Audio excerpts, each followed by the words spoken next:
Voilà, bonjour à tous, merci d'être là pour ce nouveau webinaire sur l'athérosclérose. Des gens qui arrivent. Bonjour, Bonjour. je coupe votre micro, hein. Voilà, j'ai coupé les micros de tout le monde pour essayer de ne pas avoir de bruit de fond pendant que le professeur Demeure va répondre à toutes vos questions.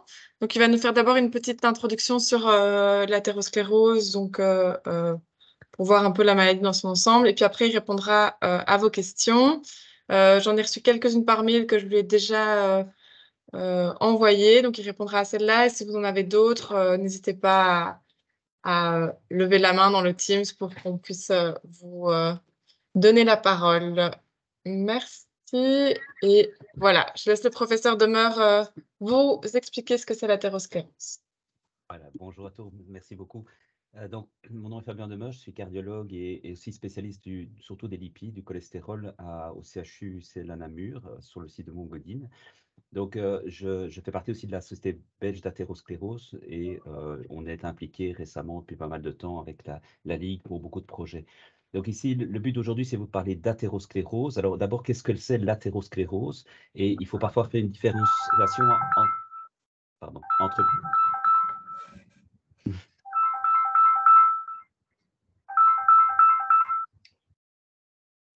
faire une différenciation entre deux termes qui sont parfois utilisés de manière simultanée, qui est l'athérosclérose et l'artériosclérose. Alors, ça peut paraître un peu difficile à faire la distinction, les noms se ressemblent, mais les causes et les maladies sont différentes, parce que je reviendrai là-dessus par rapport à une question qui a été posée. Donc, l'athérosclérose, c'est vraiment une évolution de la paroi des artères, de toutes les artères, du cœur, mais du corps en entier, les artères du cou, les artères des jambes, où progressivement, on va avoir un épaississement de la paroi par accumulation de graisse, de lipides et principalement de cholestérol dans cette paroi. Donc, c'est un processus qui court tout au long de la vie, donc qui commence très tôt dans l'âge, hein, puisqu'on sait que si on fait des autopsies, ça a été fait dans des études, des autopsies chez des jeunes qui ont été, par exemple, tués à la guerre aux États-Unis, on a remarqué que dans la paroi des artères, on détectait déjà des débuts de dépôt de cholestérol dans ces artères chez ces patients de l'âge de 20 à 30 ans. Donc, on sait que dès cet âge-là, on commence à déposer le cholestérol dans la paroi des artères et ça ne fait que s'accentuer avec l'âge jusqu'à un moment induire une symptomatologie, un problème, une maladie qui vont être principalement de deux ordres. Donc, la paroi peut s'épaissir et les plaques de cholestérol entraîner un rétrécissement progressif jusqu'à atteindre un rétrécissement suffisamment important pour que lorsque le cœur a besoin de plus de sang, d'un afflux de sang supplémentaire, l'artère ne soit pas capable d'amener ce sang. Donc, elle obstrue le passage du sang suffisamment pour que lorsque le cœur nécessite plus de sang, il n'arrive pas à l'obtenir. Alors, c'est vrai pour tous les autres organes, c'est vrai aussi pour les muscles des jambes, et ça participe aux artères dans les jambes. Quand l'artère se rétrécit, les muscles des jambes n'ont pas assez de sang à l'effort et on a des symptômes. Et donc, pour le cœur, qu'est-ce qu'on va avoir comme symptômes? Eh bien, c'est typiquement l'angine de poitrine, ce qu'on appelle l'angor, qu'on connaît depuis de longues dates, hein, qu'on voit de moins en moins par ailleurs, puisqu'on traite de plus en plus précocement, ou de l'essoufflement à l'effort. Donc, c'est souvent les deux symptômes qu'on décrit, des douleurs thoraciques, d'angine de poitrine ou de l'essoufflement. Donc, c'est ce manque d'apport de sang à l'effort. Pour les gens, les artères des jambes, par exemple, c'est ce qu'on appelle la claudication. Donc, c'est quand la personne, en marchant, commence à avoir des douleurs dans les jambes, et c'est par un manque d'apport de sang et d'oxygène aux muscles des jambes.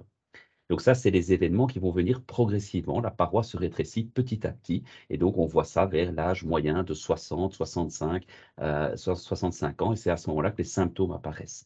Donc ça, on peut les traiter, bien entendu.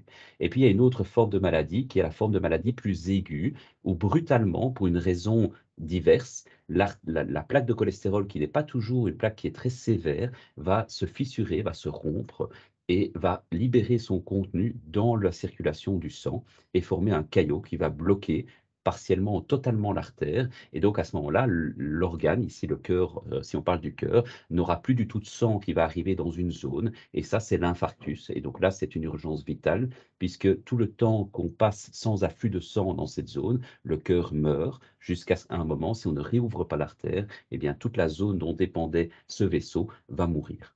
Donc ça, c'est les deux types de pathologies auxquelles va conduire l'athérosclérose. Donc soit quelque chose de progressif qui va prendre du temps, soit quelque chose de brutal et aigu qui est comme ce qu'on appelle un coup de tonnerre dans un ciel serein. Il ne se passe rien et tout à coup, on a un événement, c'est l'infarctus. Donc ça, c'est les symptômes qu'on aura de cette athérosclérose.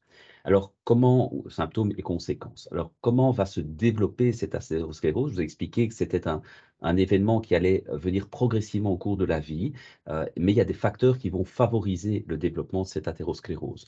Et donc, c'est ce qu'on appelle les facteurs de risque cardiovasculaire, dont on connaît assez souvent les principaux. Donc, il y a des facteurs qu'on va dire qu'on appelle non modifiables, c'est-à-dire que c'est des choses qu'on ne saura pas intervenir. Eh bien, typiquement, c'est l'âge, hein, puisque je vous ai expliqué, plus que l'âge avance, plus le développement de la plaque se fait. Et donc ça, on ne sait pas aller à l'encontre de l'âge.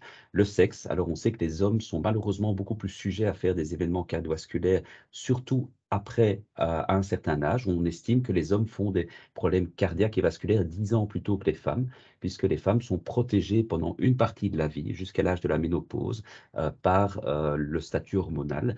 Malheureusement, une fois que la ménopause arrive, surtout si elle est précoce, les femmes ont tendance à rattraper le risque cardiovasculaire des hommes et dans certaines situations même, on pourrait le dire, le dépasser, dans le sens où souvent les femmes sont moins bien prises en considération par le corps médical. Les symptômes sont souvent moins typiques que ceux des hommes et on banalise beaucoup plus la maladie cardiaque chez la femme. Mais ça, c'est d'ailleurs un sujet qui a été abordé par la Ligue il n'y a pas très longtemps. Donc ça, c'est les facteurs de risque non modifiables. Et il y a une part aussi de génétique. C'est-à-dire qu'on sait que avoir des antécédents cardiovasculaires dans la famille fait qu'on a plus de risques d'avoir des problèmes cardiaques que les autres. Euh, Pourquoi? Ben parce que certains facteurs sont familiaux. On sait que l'environnement de vie, souvent, on le reproduit dans la famille. Donc, ce qu'on a eu l'habitude de faire dans son enfance, son adolescence, on souvent le reproduit à l'âge adulte. Et puis, il y a une partie génétique réellement dans les gènes où il y a certaines anomalies, mutations génétiques qui se transmettent dans la famille et qui peuvent induire plus de risques de développer de l'athérosclérose et des problèmes cardiovasculaires. Et donc ça, c'est les facteurs de risque qu'on appelle non modifiables. Puis on a tous ceux qui sont dits modifiables. C'est sur lequel on va pouvoir intervenir tôt et le plus tôt possible, idéalement. Donc le premier et le plus connu, et celui qui est souvent mis en avant, c'est le tabac. Alors, on en parle beaucoup du tabac, c'est vrai, on fait beaucoup de campagnes, tant mieux. C'est un facteur qui augmente de manière assez importante le risque, on le multiplie au minimum par 3, mais ce n'est pas le facteur de risque le plus important de tous, même si c'est celui dont on entend souvent le plus parler. Celui qui est le plus important de tous, c'est le cholestérol puisque la plaque de cholestérol d'athéromatose est composée de cholestérol, le taux de cholestérol influence de manière importante la progression, la croissance de cette plaque dans l'artère. Et donc le taux de cholestérol est un des facteurs, est probablement le facteur le plus important dans la progression de l'athérosclérose. Et donc intervenir, baisser le cholestérol a un effet protecteur sur le risque cardiovasculaire. L'autre facteur qui est le troisième, je dirais, qui est bien connu aussi, c'est l'hypertension, qui en ordre d'importance est classé le deuxième. Donc l'hypertension artérielle est un des facteurs qui va associer souvent aux autres, et c'est souvent l'accumulation des facteurs de risque qui est dangereuse, va favoriser la croissance de ces plaques de cholestérol par une question de friction du sang sur la paroi, plus la pression artérielle, la tension, ce qu'on appelle l'hypertension, est élevée, plus le sang va aller rapidement dans les vaisseaux et va entraîner de l'irritation dans la paroi et qui va favoriser le développement et la fabrication des plaques de cholestérol dans les parois. Donc, ces trois facteurs sont bien connus et sont les facteurs qui sont les plus souvent cités. Ensuite, comme facteur, on a le diabète. Le diabète est bien connu. On sait que les patients diabétiques font beaucoup plus de problèmes cardiovasculaires que les autres. Ils ont une mortalité qui est de l'ordre de près de 2 fois supérieure aux patients non diabétiques et ils font 3 fois plus à peu près de nouveau d'événements cardiovasculaires que les non diabétiques. Et puis le poids, l'obésité est un facteur assez important, hein, puisqu'on sait que l'obésité est un facteur de développer également des maladies cardiaques. Et puis, il existe toute une autre série de facteurs de risque qui sont moins connus et souvent moins importants, mais qui existent aussi. Alors, on sait que la pollution atmosphérique favorise la plaque de cholestérol, le stress, ce qu'on appelle le stress psychosocial, donc être stressé est un facteur de risque au niveau cardiaque. On a parlé du sexe et des hormones, et il y a toute une série d'autres facteurs qui sont plus mineurs, mais qui sont bien décrits. Donc ça, c'est ce qu'on appelle les facteurs de risque et qui vont être donc les événements qui vont favoriser la l'apparition et la croissance de ces plaques de cholestérol qui conduiront donc soit à avoir de l'angine de poitrine et donc une maladie plutôt ce qu'on appelle stable, soit une maladie qui va plutôt être aiguë, instable, comme l'infarctus ou l'AVC. Alors, dans l'introduction, est-ce qu'on m'avait demandé de parler un petit peu aussi, c'était au niveau des traitements disponibles. Alors, ça dépend bien sûr de quoi on parle, puisque je vous ai parlé de plusieurs facteurs de risque et chacun va avoir son traitement, sa spécificité. Si on parle d'hypertension, eh bien, il y a beaucoup de médicaments disponibles pour l'hypertension. Il faut savoir qu'au jour d'aujourd'hui, on utilise souvent au minimum 2 médicaments pour baisser la tension et souvent on est obligé d'aller à plus de médicaments que ça, 3, 4, parfois à beaucoup plus si nécessaire. Et donc, on essaye de baisser la pression artérielle, la tension, jusqu'à des valeurs qui sont recommandées en fonction de l'âge et en fonction des situations cliniques. On va être plus attentif chez des patients qui sont diabétiques, qui ont des maladies cardiaques, que des patients qui n'en ont pas. Et donc, on va avoir des cibles de pression, de tension artérielle à atteindre qui sont différentes.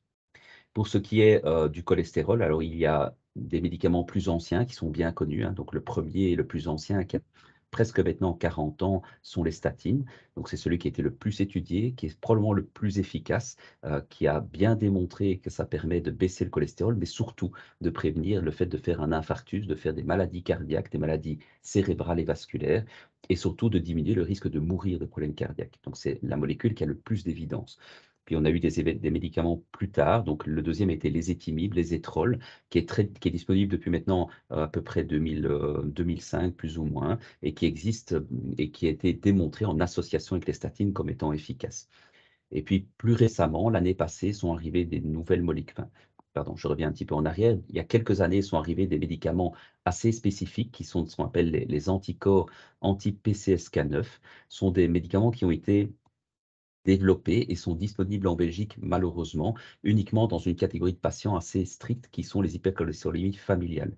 Donc, ce sont ces patients qui ont des mutations génétiques qui vont faire qu'ils ont des taux de cholestérol qui dépassent 2 ou 3 fois les valeurs de la population normale. Et enfin, donc depuis l'année passée, il y a 2 nouveaux médicaments, un qu'on appelle l'acide bempédoïque qui s'appelle le Nilemdo, qui, ajouté au traitement, apporte un bénéfice supplémentaire, et un autre qui est un peu moins connu qu'on appelle le Leqvio. Donc on a pas mal de médicaments disponibles, ainsi que de nouveaux médicaments qui permettent de baisser le cholestérol. Alors, une des autres sujets qu'on m'avait posé comme demande de discussion, c'était est-ce que c'est une maladie héréditaire, l'athérosclérose? Mais voilà, on a déjà pas mal un peu discuté, enfin j'ai beaucoup discuté pour l'instant, et on a déjà parlé un peu d'héréditaire. Donc, il y a une composante héréditaire possible dans les maladies cardiaques, mais ce qui sont principalement liées au taux de cholestérol. Donc, on sait qu'il y a ce qu'on appelle, j'en viens d'en parler, l'hypercholestérolémie familiale, qui sont des patients qui ont des taux de cholestérol très élevés en présence d'une histoire familiale de maladie cardiaque. Et donc, on retrouve dans cette population-là de patients, parfois, la 50 à 60% des cas, une mutation génétique qui va se transmettre aux enfants, donc aux apparentés. Et donc, une mutation génétique de ce type-là, en tout cas, se transmet à 50% des enfants. C'est-à-dire que quand le parent est porteur, les enfants ont un risque sur deux d'hériter la mutation génétique et vont développer des taux de cholestérol qui peuvent être extrêmement élevés. Malheureusement, le fait d'être porteur de ce type d'anomalie va conduire à ce qu'ils aient des maladies cardiaques beaucoup plus tôt dans l'âge que les autres. Donc, on estime que la moyenne de- de- du moment où ils vont faire un problème cardiovasculaire est d'autour de l'âge de 35 à 40 ans, alors que, je vous ai dit tout à l'heure, dans la population générale, c'est plutôt vers 60-65 ans. Donc, ce sont des patients qui vont faire des problèmes cardiaques très tôt dans l'âge.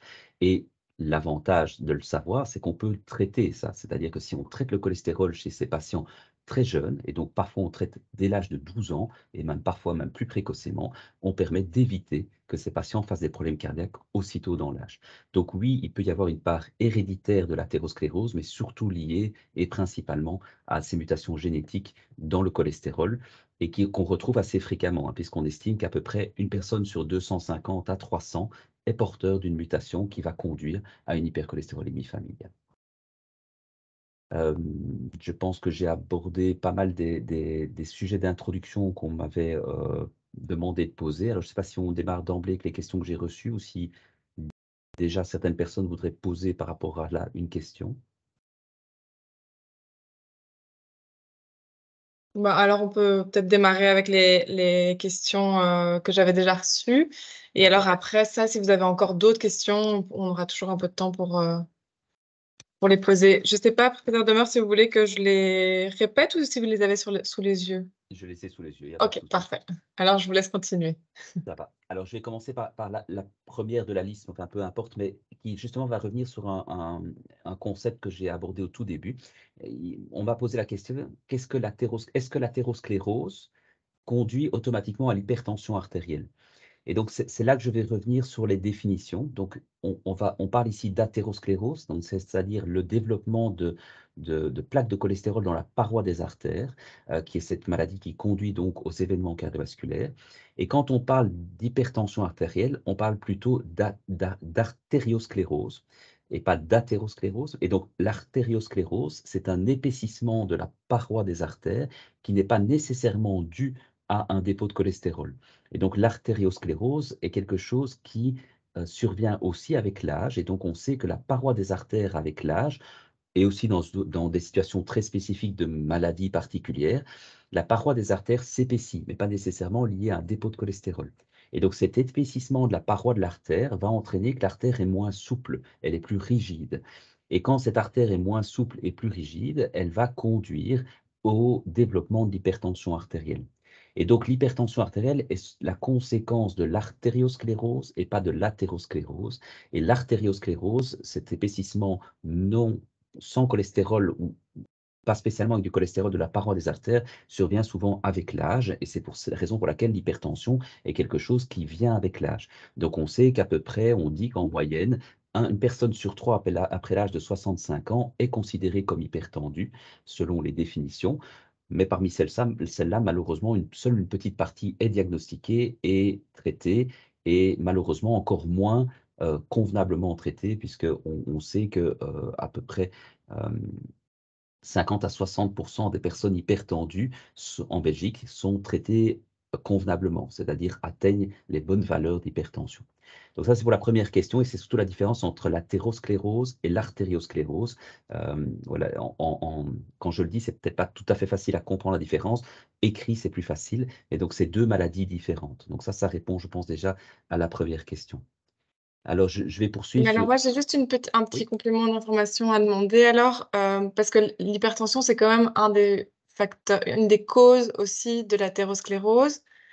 Et donc, quel est le lien alors avec l'athérosclérose, si c'était plus lié à l'artérosclérose? Oui, donc, si on pose la question, est-ce que l'athérosclérose, pardon, donc la plaque de cholestérol conduit à l'hypertension? Non, elle ne conduit pas à l'hypertension. L'hypertension, par contre, est le facteur qui va aider et favoriser le développement des plaques de cholestérol. Donc, c'est dans l'autre sens. L'hypertension est responsable d'athérosclérose et l'hypertension est induite par l'artériosclérose. Donc, c'est plutôt dans ce sens-là, c'est l'œuf et la poule, quoi. C'est vraiment dans ce sens-là que ça fonctionne. Donc, l'hypertension est un facteur de risque de développer des plaques de cholestérol et de l'athérosclérose. Merci. Voilà, pas de souci. Donc, une des autres questions qui avait été posée, et du coup, je vais y répondre assez rapidement, enfin, passer dessus assez rapidement. Il m'a été posé la question si est-ce que les symptômes et le traitement du syndrome de Raynaud, quels sont les symptômes et les traitements du syndrome de Raynaud? Alors, de nouveau, on n'est pas dans le même type de pathologie. Le syndrome de Raynaud n'a pas de lien avec l'athérosclérose. Là, c'est plutôt lié aux petits vaisseaux et c'est plutôt une question de vasomotricité, si on veut, de la taille des petits vaisseaux dans le bout des doigts qui n'a pas de lien direct avec l'athérosclérose. Donc là, on est dans des maladies qui sont totalement différentes et je ne suis pas du tout spécialisé dans le syndrome de Raynaud, qui est plutôt une maladie qui va concerner les rhumatologues, puisque c'est souvent lié à des maladies de système où les chirurgiens vasculaires connaissent assez bien ça, mais il n'y a pas de lien direct entre les deux pathologies.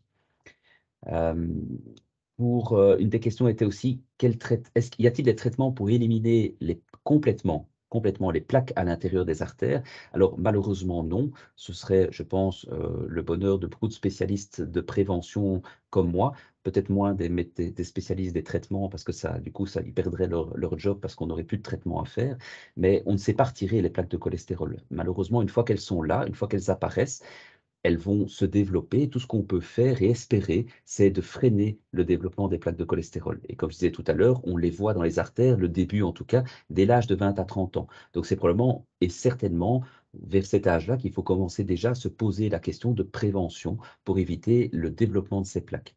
Donc retirer la plaque, on ne peut pas. Par contre, on peut stabiliser la situation, éviter le développement de la plaque et dans une certaine mesure, on peut même arriver à réduire un tout petit peu la taille des plaques de cholestérol. Mais quand je dis un petit peu, on parle de l'ordre de quelques pourcents de volume de la plaque en moins. Donc, on est loin de la retirer. Euh, donc, éliminer la plaque, non, on ne peut pas le faire. On peut freiner l'évolution et réduire légèrement la prolifération de la plaque. Et on sait, et il y a un chiffre un peu magique là-dessus, il y a un taux de ce qu'on appelle le LDL cholestérol, donc le mauvais, à 70. On sait que si on descend en dessous de ce chiffre, on va réduire, on va en tout cas bloquer et réduire la plaque de cholestérol. Et c'est une raison pour laquelle les dernières recommandations en 2019 ont recommandé d'essayer chez les patients les plus à risque, ce qu'on appelle le très haut risque, de baisser le cholestérol jusqu'à 55, puisqu'on descend au moins en dessous de ces 70 et on arrive de ce fait à diminuer le risque de problème et de bloquer le développement des plaques. Mais le cholestérol et le développement des plaques n'est pas le seul point, puisqu'on va parler du reste, hein. Et donc, ce n'est pas que le cholestérol qu'il faut prendre en charge, bien sûr, c'est tout l'ensemble qu'il faut prendre en charge. Je ne sais pas si je continue sur les questions écrites, parce que j'ai vu qu'il y avait d'autres questions qui passaient. Mais... Oui, il y a d'autres questions qui sont venues. On peut peut-être répondre aux questions qui sont venues dans le D'accord. chat, justement, pour... Ah, il y en a même 3.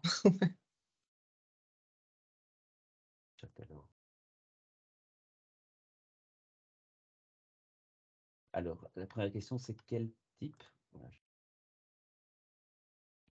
type d'examen permet d'identifier les plaques? Alors, la première question à se poser, c'est faut-il identifier les plaques?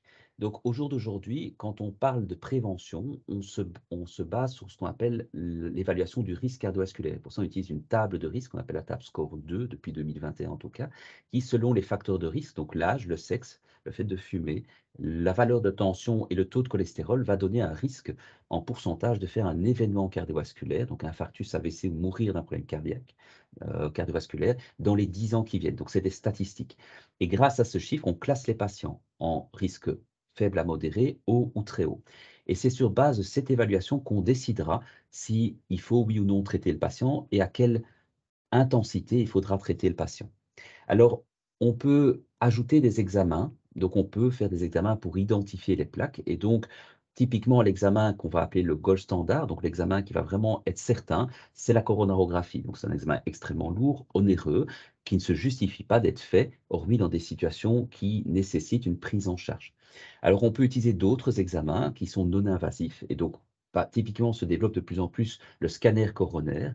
Alors, c'est un examen qui permet de détecter la présence de plaques de cholestérol. Mais cet examen, au jour d'aujourd'hui, il est recommandé chez les patients qui ont des symptômes, qui sont suspects d'une maladie et chez qui on veut détecter la présence d'une maladie pour laquelle on va envisager un traitement. Donc, au jour d'aujourd'hui, on ne recommande pas ces examens en dépistage pour plusieurs raisons. Un, ils sont irradiants. Deux, ils sont onéreux. C'est quand même un examen qui coûte de l'argent. Alors, en Belgique, on a de la chance d'avoir des soins de santé qui nous permettent quand même d'avoir des prises en charge. Ce n'est pas le cas de tous les pays. Et donc, les recommandations doivent se baser aussi sur comment on peut prendre en charge dans tous les pays les maladies cardiaques. Donc, ça, c'est un type d'examen. On peut aussi faire des échographies, par exemple, des carotides, des artères du cou, pour détecter la présence de plaques. Ce n'est pas irradiant, mais de nouveau, ça reste un examen qui a un certain coût. Et donc, le faire chez tout le monde serait un coût inacceptable dans le budget des soins de santé. Donc ça, c'est après une question plus au niveau, pas de la personne, mais de la société. Comment est-ce qu'on va détecter et évaluer les risques des patients avec quand même un budget pour lequel on ne doit quand même pas non plus faire dépenser tout l'argent des soins de santé. Donc ça, je ne sais pas si ça répond à la question. Donc il y a des examens pour identifier les plaques, mais ils sont peut-être à réserver à certaines situations. Alors, voilà, merci. Alors, peut-on chiffrer le gain au niveau de l'hypertension que l'on peut espérer en perdant du poids? Donc oui, on peut le chiffrer. Alors, je n'ai pas le chiffre en tête, mais il y a un gain évident. Je connais plus celui du taux de cholestérol.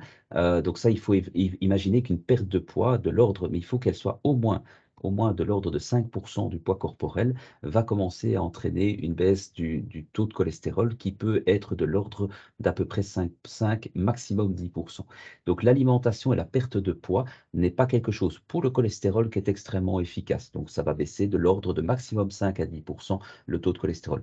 Pour l'hypertension, plus la perte de poids est importante, plus le bénéfice sera là. Donc là, par contre, on a un bénéfice qui est vraiment continu avec la baisse de poids jusqu'à un certain plateau, bien entendu, puisque quand on atteint des poids dans des valeurs dites normales, on aura moins le bénéfice sur la tension. Mais je ne pourrais pas vous donner un chiffre comme ça de tête sur les gains. Par contre, ce qu'on sait, c'est que la baisse de tension, l'arrêt du tabac ou le taux de cholestérol, on peut chiffrer le gain en pourcentage sur le risque de faire un événement. Et donc, on peut utiliser des outils, et moi je l'utilise beaucoup en pratique avec mes patients, pour leur montrer ce qu'ils gagneraient s'ils arrêtaient de fumer, si on baissait leur tension ou si on baissait leur cholestérol sur leur risque en pourcentage. Alors, il y avait encore une question à titre de prévention entre 20 et 30 ans. Qu'est-ce que le médecin traitant peut mettre en place? Alors, c'est un domaine qui touche à ce qu'on appelle la prévention primordiale. Donc, on passe souvent de prévention primaire, de prévention secondaire. Et il existe aussi un concept qui se développe de plus en plus, qui est la prévention primordiale.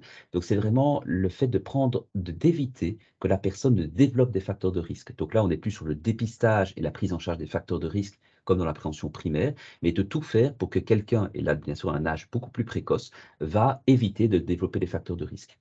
Donc, qu'est-ce qu'on peut faire à cet âge-là? Alors, ce qui est certainement recommandé, c'est de doser un cholestérol, même à cet âge-là. Donc, je pense que même qu'il faut idéalement le faire plus tôt.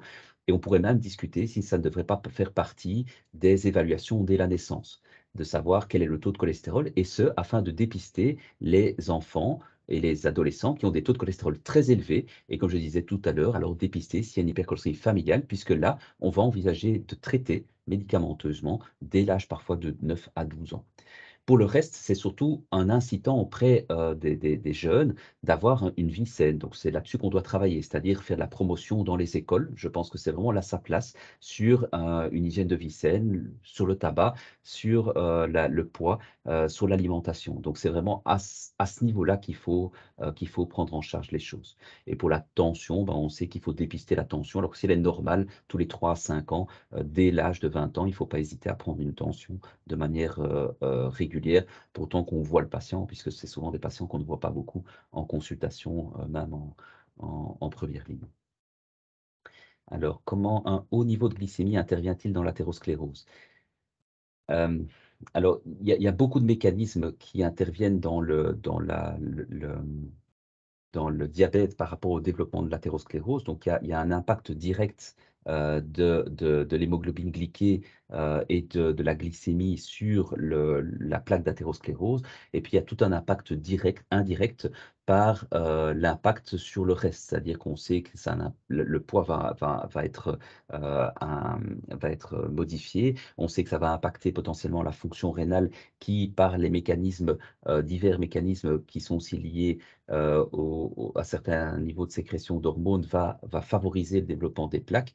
On sait que les patients diabétiques aussi vont avoir des perturbations au niveau du métabolisme des lipides. Donc, les patients diabétiques ont souvent des taux de lipides légèrement plus élevés, avec un taux de triglycérides, alors on n'en a pas parlé, mais ce n'est pas le sujet, qui est souvent plus élevé, qui est aussi un marqueur de risque qui vont conduire à un développement plus intensif et plus rapide de la plaque athérosclérotique. Donc, il y a des mécanismes directs liés au taux de sucre, et donc il y a un intérêt à contrôler la glycémie de manière stricte et l'hémoglobine glyquée, et puis il y a tous des mécanismes indirects et qui, là, ne sont pas nécessairement liés au chiffre de la glycémie.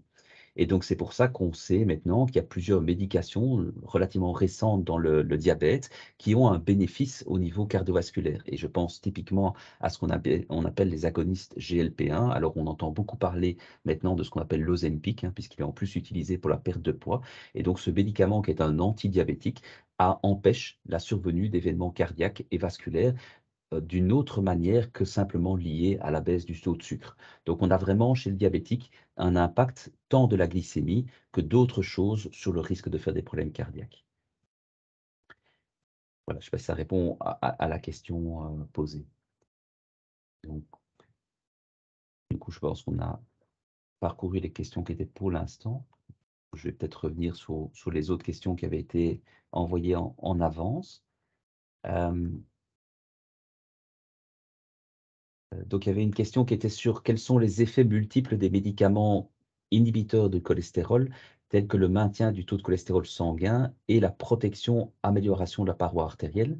Je pense que j'en ai un petit peu abordé déjà pas mal de points. Donc, je ne sais pas si la question est ce qu'on appelle les effets pléiotropiques, parce qu'on pose souvent cette question-là. Donc, les traitements du cholestérol. Alors, comment fonctionne un traitement du cholestérol? Donc, au jour d'aujourd'hui, la plupart des médicaments que l'on prend pour le cholestérol, quasi l'entièreté en fait, qui sont disponibles, ont un but principal, c'est de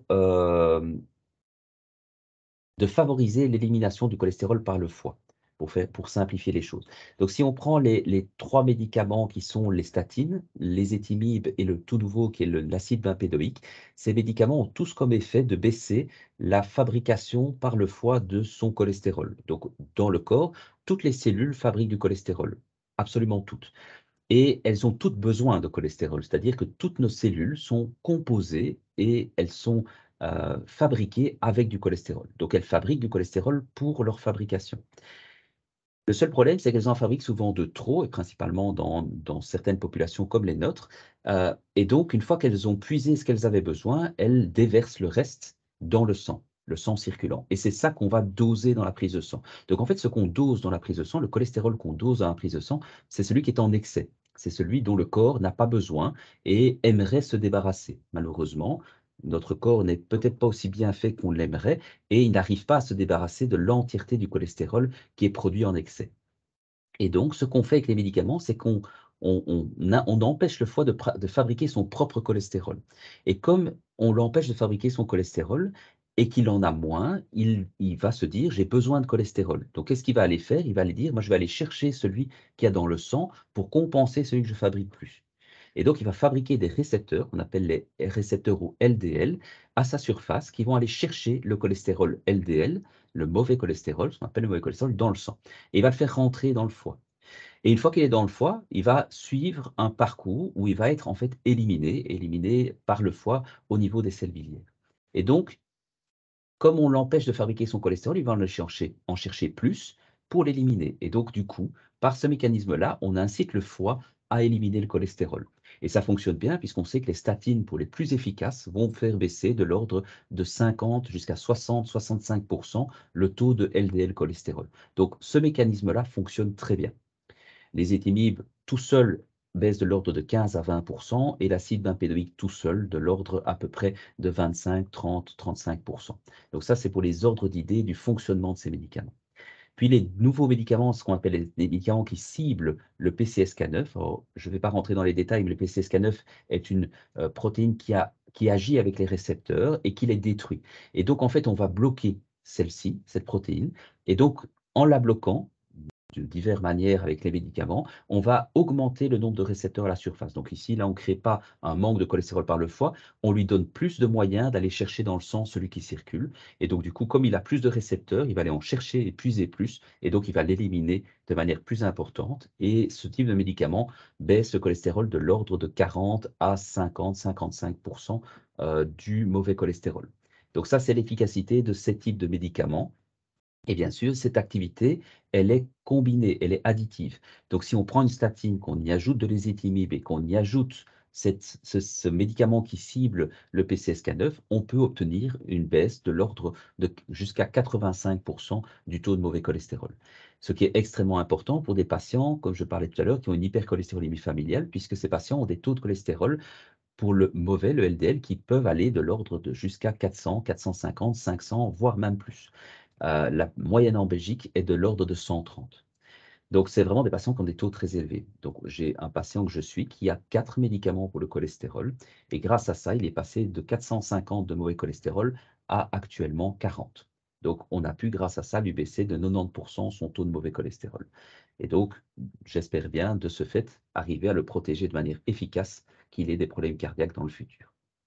Donc ça répond à la question j'espère en tout cas suffisamment, mais s'il faut aller plus loin, il n'y a pas de souci, on peut parcourir plus en avant. Je vais revenir sur ma petite liste. Donc, une des questions, puis je viendrai à 2 questions plus pointues après, c'est quelle est l'influence des périodes de chaleur sur les patients cardiaques, et en particulier pendant l'effort? Alors, on s'éloigne un petit peu de l'athérosclérose ici. l'impact des chaleurs reste chez les patients cardiaques quelque chose où il faut être attentif. Donc, on ne recommande certainement pas aux patients cardiaques de s'exposer aux chaleurs fortes, de faire de l'activité physique durant les chaleurs, pour diverses raisons. Et ce n'est pas lié à l'athérosclérose, c'est lié au fait que quand il fait chaud, on se déshydrate. Si on est déshydraté, on a des risques d'avoir des chutes de tension. Et la plupart des patients cardiaques ont des médicaments qui vont avoir un impact dessus aussi. On sait que le fait d'être déshydraté augmente la viscosité du sang, donc le sang est plus épais, alors j'aime pas le terme épais, mais en tout cas il est moins fluide, et donc ça peut favoriser, quand les artères ne sont pas bien ouvertes ou rétrécies, un moins bon apport de sang. Ça pose aussi des problèmes au niveau de l'oxygénation du sang, et souvent les muscles ont besoin de plus d'énergie, et donc nécessitent un apport supplémentaire de sang, d'oxygène, qui va faire que chez les patients qui ont déjà des problèmes, ça pourrait aggraver la situation. Donc clairement, on recommande chez les patients cardiaques, surtout ceux qui ne sont pas bien traités, ou en tout cas qui ne peuvent pas être traités de manière optimale, parce que ce n'est pas faisable, par exemple, d'essayer quand même d'éviter les activités physiques durant les chaleurs. Mais je pense d'ailleurs qu'il y a déjà eu un- un- quelque chose sur le sport et les patients cardiaques dans un des précédents numéros de, enfin, du magazine. Donc ça, je pense que si vous voulez plus d'informations Le là-dessus, réacteur. oui, oui, c'est ça, pardon, merci. Et je pense que c'était le professeur Brouet d'ailleurs qui avait fait l'article. Donc si vous voulez vous référer à l'activité physique chez le patient cardiaque, je vous invite à relire cet article qui était assez complet. Alors, il reste deux questions qui avaient été envoyées, je ne sais pas s'il y en a eu d'autres dans le chat, non pas pour l'instant, qui sont là des questions un peu plus spécifiques et peut-être très médicales. Donc, je veux bien essayer d'y répondre, mais ça va être plus compliqué. Donc, je vais en venir sur une première, puis je répondrai peut-être à la question qui a été ajoutée par là, maintenant. Donc, il y a une question qui a été posée sur le score calcique coronarien. Alors, est-il considéré comme un marqueur fiable de la maladie coronarienne? Alors, je vais déjà répondre à cette question. Donc, le score calcique, d'abord, qu'est-ce que c'est? Donc, c'est chez des patients où on n'est pas trop sûr s'ils sont dans la bonne catégorie de risque. Donc, chez des patients où, par rapport à l'évaluation qu'on a dit tout à l'heure, le score 2, ils vont se situer à la limite entre deux zones, on peut utiliser ce qu'on appelle le score calcique. Donc, le score calcique, c'est quoi? C'est un scanner du thorax au niveau du cœur où on va juste faire une image et on va regarder s'il y a des calcifications dans les artères. Et en fonction de la quantité de calcification, on sait que ça reflète la présence de plaques de cholestérol. Donc, plus c'est calcifié, plus il y a de plaques de cholestérol. Et on sait que plus la calcification est importante, plus le risque que la personne qui a ces calcifications fasse un problème cardiaque dans les 5 à 10 ans est importante. Donc, c'est un bon outil pour détecter les patients où on aurait un doute. Donc, s'il est à la limite, on se dit, mais est-ce qu'il faut vraiment lui donner un traitement pour baisser son cholestérol? Eh bien, cet examen-là est un très bon examen que j'utilise très souvent parce que s'il y a des calcifications, alors là, il est clair que c'est quelqu'un qu'il faut recatégoriser dans un risque plus haut et donc certainement envisager et discuter de traiter un cholestérol dans des cas pareils. Par contre, si le score calcique est normal, à zéro, on sait que la probabilité qu'il y ait un problème cardiaque dans les 10 ans qui viennent est très faible. Et donc, un patient qui aura un cholestérol, on se dit, mais est-ce qu'il faut le traiter ou pas? Eh bien, si cet examen est normal, a priori, on pourrait peut-être se permettre de ne pas le traiter. Alors, ça n'est bien sûr qu'un endroit, c'est le cœur, ce n'est pas les autres endroits. Donc, c'est un reflet indirect des choses et parfois, ça n'est pas 100% non plus. Alors, la suite de la question est là plus médicale. Cependant, certaines études suggèrent que la valeur absolue de ce score devrait être corrigée en fonction de la densité des plaques mesurées.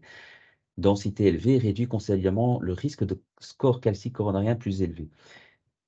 Alors là, on va dans des situations qui sont encore au stade de recherche actuellement, d'évaluation, et clairement ne sont pas des recommandations fortes. Donc il y a beaucoup de recherches sur ce domaine-là actuellement. Quel est l'intérêt à long terme? Et de nouveau, si là, il faut évaluer la plaque, on ne doit pas utiliser le même examen, il faut utiliser un scanner coronaire, comme je parlais tout à l'heure, et ça, c'est déjà plus lourd comme examen, plus onéreux, et donc il est évident qu'au jour d'aujourd'hui, ce n'est pas quelque chose qu'on peut appliquer à grande échelle. Et donc, est-ce qu'il existe des initiatives pour intégrer ça dans les recommandations? Alors, le score calcique est dans les recommandations. Il fait partie des recommandations et ça déjà depuis les précédents de 2019 et certainement celle de 2021. Donc, il fait partie des recommandations et ce n'est pas une recommandation très forte puisqu'il s'agit d'une recommandation ce qu'on appelle de classe 2A. Donc, c'est-à-dire qu'on peut l'envisager, mais ce n'est clairement pas quelque chose qui est recommandé à tout le monde. Par contre, sur le scanner coronaire, là, il y a une recommandation qui est claire, c'est ça n'est pas recommandé au jour d'aujourd'hui. Donc là, c'est une classe 3 des recommandations. Il ne faut pas le faire de manière systématique.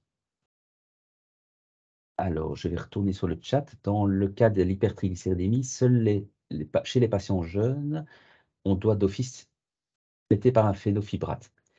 Alors, ma question va être mitigée en deux, c'est-à-dire oui et non. C'est-à-dire, l'hypertriglycéridémie en soi a deux risques. Le premier risque, et c'est le plus important dans les hypertriglycémies sévères, c'est le risque de pancréatite.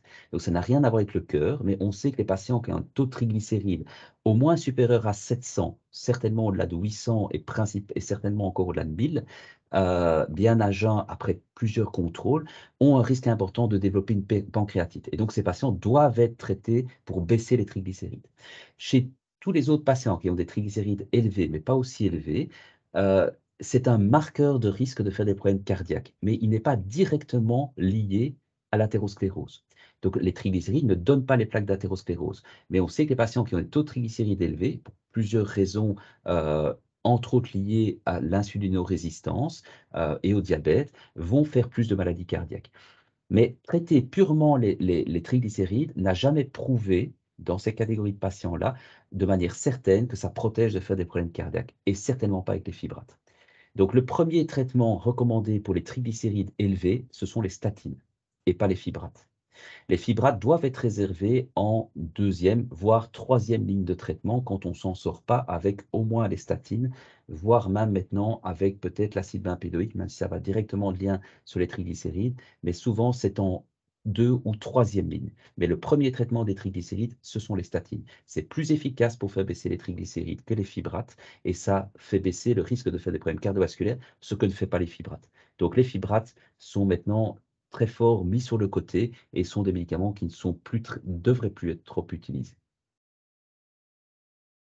Voilà, je ne sais pas si ça répond à la question sur les triglycérides, qui est un autre domaine extrêmement passionnant. Alors, il y avait encore une dernière question que j'avais reçue sur la fin. Ben, je vais d'abord peut-être répondre à celle-là, qui va peut-être un petit peu d'ailleurs être liée, elle est très complexe à l'autre. Donc, les effets des hormones et les inhibiteurs de l'aromatase. Donc, je ne sais pas si c'est la même personne d'ailleurs qui a probablement, à mon avis, envoyé l'autre question. Alors, la question que vous m'avez envoyée, elle est extrêmement complexe, sur laquelle je n'ai pas une réponse comme ça à vous donner sans faire une recherche de littérature, parce que je ne suis pas du tout spécialisé dans l'effet des traitements anticancéreux sur le fait de développer de l'inflammation et sur les événements cardiovasculaires. Ce que je peux répondre par rapport à la petite question qui vient d'être posée, qui est en lien, à mon avis, c'est l'effet des hormones. Alors, je vais commencer par les effets des hormones et les inhibiteurs d'aromatase, on peut en discuter après. Donc, d'abord, sur les effets des hormones. Alors, on sait que les femmes, on discutait tout à l'heure, sont protégées des événements cardiovasculaires jusqu'à l'âge de la ménopause. Donc, il y a un effet protecteur du statut hormonal de la femme. Euh, il y a des données qui sont parfois un peu contradictoires sur l'effet des œstrogènes. Donc, l'effet des œstrogènes naturels semble être bénéfique sur le développement de la maladie athérosclérotique. Par contre, l'ajout des traitements hormonaux substitutifs chez la patiente en ménopause est très controversé. Au jour d'aujourd'hui, en tout cas, il n'est clairement pas recommandé de le donner pour le fait d'éviter des problèmes cardiaques. Pourquoi? Parce que si on initie ces traitements précocement, c'est-à-dire vraiment dans les années qui suivent la ménopause, et certainement dans les maximum 5 ans, il y aurait peut-être un petit effet protecteur du traitement hormonal substitutif. Donc si on le fait très précocement, il pourrait y avoir un bénéfice. Si on le fait plus tardivement, c'est le contraire. Il y a un effet qui semble être délétère. Donc, les patients traités par traitement hormonal substitutif plus tard, après la ménopause, vont développer plus de problèmes cardiaques. Donc, il y a vraiment un effet qui est assez paradoxal, ce qui fait qu'au jour d'aujourd'hui, dans les recommandations, on dit qu'il ne faut pas du tout envisager ce type de traitement à visée cardiaque. Par contre, pour le reste, il faut le discuter. Mais là, c'est plus sur le domaine du gynécologue, pour les effets par rapport au versant gynécologique. Alors, sur les inhibiteurs de l'aromatase, à nouveau, je n'ai pas une réponse précise, je n'ai pas refait la littérature, je n'ai malheureusement pas vraiment eu le temps de le faire sur les inhibiteurs de l'aromatase, mais de nouveau, l'impact hormonal est important. Ce que je peux vous dire sur les inhibiteurs de l'aromatase, c'est qu'il y a un impact sur le lipidogramme. Donc, on sait qu'ils vont avoir des modifications du taux de lipides qui peut être assez important, et donc, du coup, bien entendu, va entraîner une augmentation du risque d'événements cardiovasculaires. Donc, il faut être extrêmement attentif à ces patientes ou patients d'ailleurs, qui sont traités par ce type de traitement, puisqu'il peut y avoir un impact sur le métabolisme au sens large. Il faut savoir que cette année, en 2022, l'année passée, a été publié des recommandations par la Société européenne de cardiologie sur le traitement des patients oncologiques, la prise en charge cardiologique des patients oncologiques. Donc, on a fait ce qu'on appelle les recommandations de cardio-oncologie. Et donc, on met de plus en plus en avant qu'il faut être très attentif aux patients qui ont eu des cancers ou qui ont des cancers sur le risque de problèmes cardiaques. Puisqu'il fut une époque où on traitait le cancer parce que de toute manière, on faisait ça où ils allaient mourir.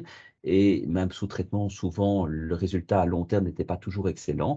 Maintenant, on a beaucoup de traitements qui sont extrêmement efficaces, on guérit les patients. Et donc, ils ont une espérance de vie qui est beaucoup plus longue. Et ce qu'on se rend compte, c'est que ces patients ont des problèmes cardiaques qui arrivent parfois tardivement après et qui sont liés au traitement oncologique.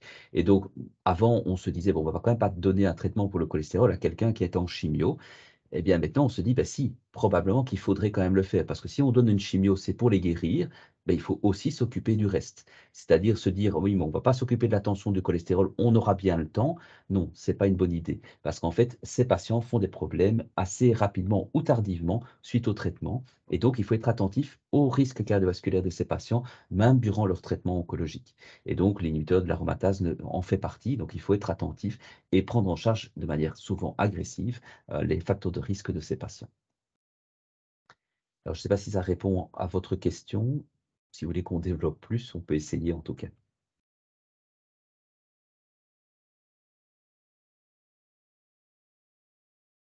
Je pense que j'ai parcouru toutes les questions que j'avais reçues. Oui, en tout cas, moi ici, toutes les questions que j'avais reçues, vous y avez déjà répondu. Mais donc, je ne sais pas s'il y a encore des questions. Il nous reste un petit quart d'heure, si jamais vous avez encore des questions par rapport à l'athérosclérose. Ou éventuellement autre chose, mais bon, voilà. Le risque cardiovasculaire ou le cholestérol, voilà, ça c'est mes domaines d'expertise, donc on peut discuter d'autres choses que purement l'athérosclérose si vous le souhaitez.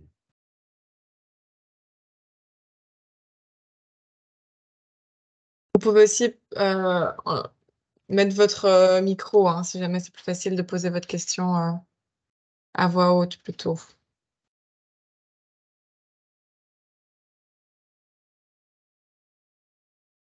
Bon. Ah, voilà. Ah.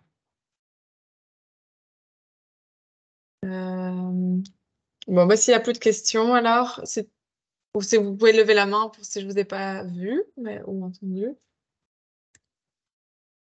Bah, alors, s'il n'y a plus de questions, un grand merci pour ce webinaire très intéressant. Il y a une main qui s'est levée. Ah, il y a une main qui s'est levée. Voilà.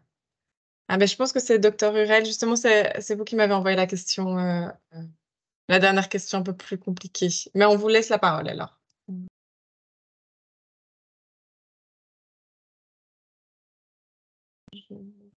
Ah, il faut que vous mettiez votre micro.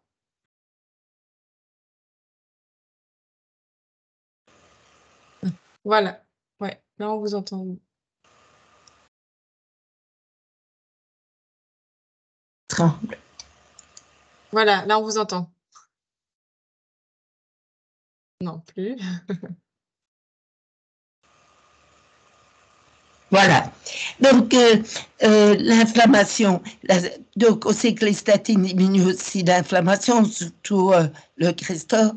Est-ce que les inhibiteurs de l'aromatase, on sait que dans le lupus, les arthrites augmentent aussi le risque cardiovasculaire, mais même l'arthrose, parce que les Anglais parlent toujours d'arthritis dans l'arthrose.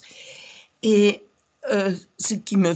Est-ce que les gens arthrosiques ont plus de risques, et particulièrement aussi les gens qui ont une radiothérapie, où qu'elle soit, ces cellules cancéreuses irradiées et nos lymphocytes irradiés circulent dans le sang et augmentent l'inflammation. J'ai l'impression qu'une radiothérapie même à distance cérébrale, va augmenter l'inflammation des tendons d'Achille. C'est mon expérience. Donc, ou donne des épaules gelées.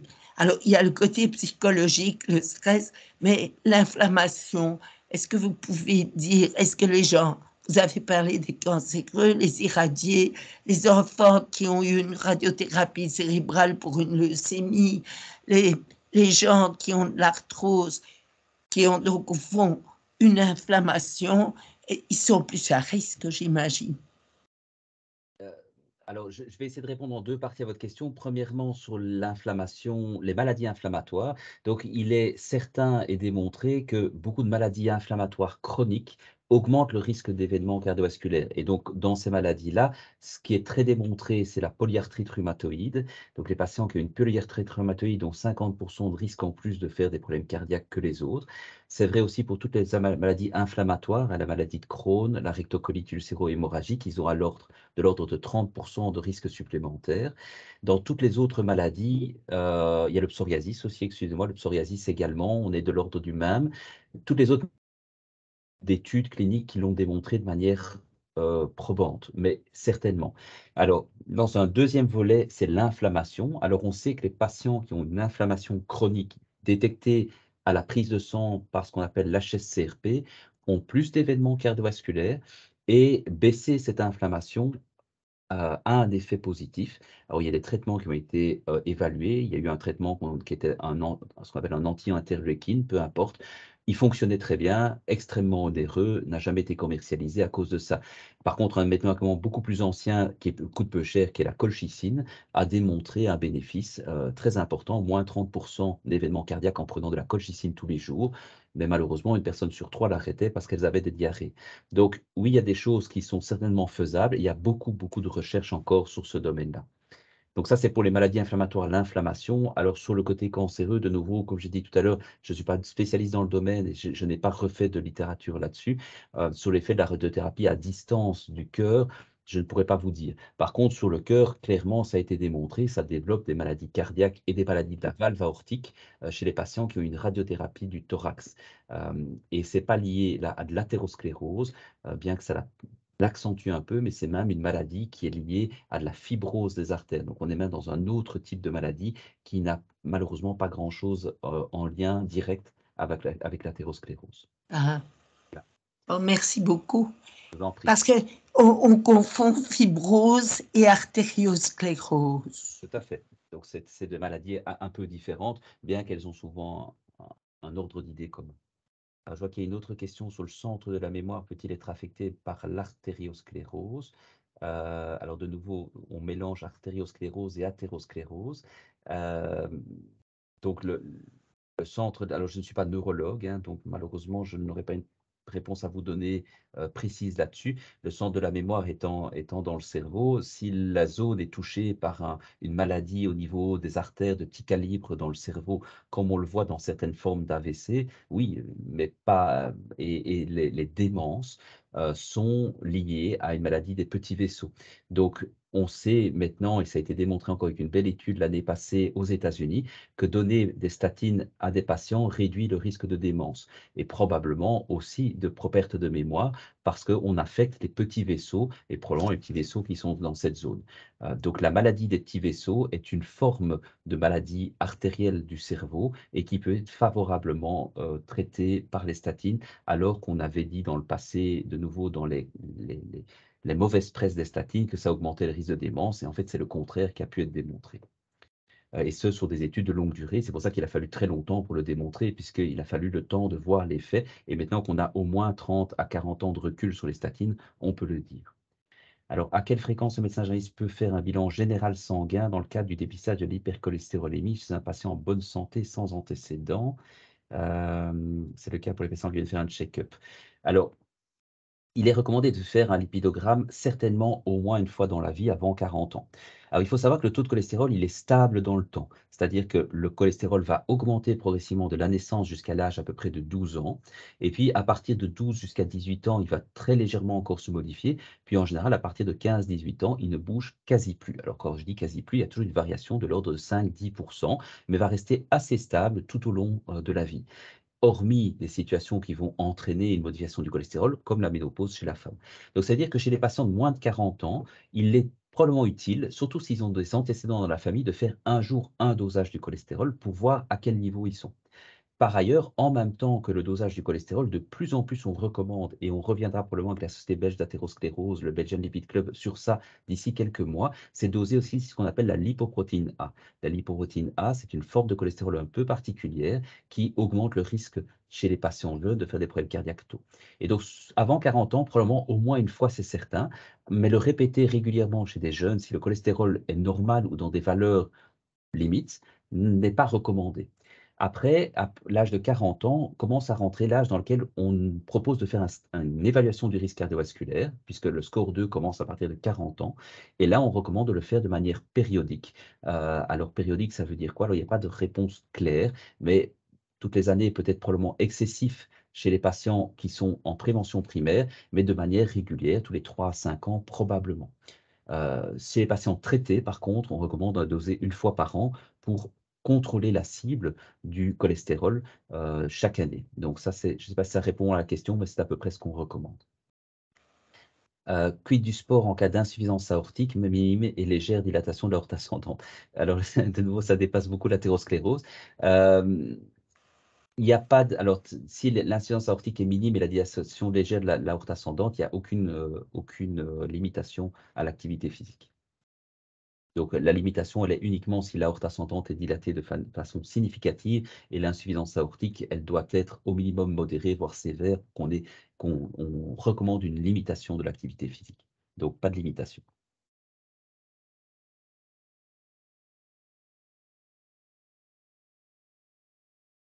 Je crois que... Oui, je pense que vous avez répondu à toutes les questions là. En tout cas, un très très grand merci pour toutes ces explications. C'était très clair. On a appris beaucoup de choses. Merci beaucoup. Je pense que c'est... Il y a encore des questions qui viennent après, vous pouvez les envoyer. Voilà, non, c'est que des remerciements. Allez, super. Non, c'était très clair. Merci, merci. Et moi, j'ai du coup enregistré la session. Je vais la remettre après sur le site de la Ligue et je vous enverrai aussi un petit rapport par écrit pour les personnes qui veulent encore relire tout ce qu'on a dit aujourd'hui. Et sinon, on a lancé notre campagne sur l'athérosclérose hier, donc n'hésitez pas à aller faire un tour sur le site de la Ligue parce qu'il y a encore plein d'explications. Voilà. Bonne journée. Merci beaucoup. Merci.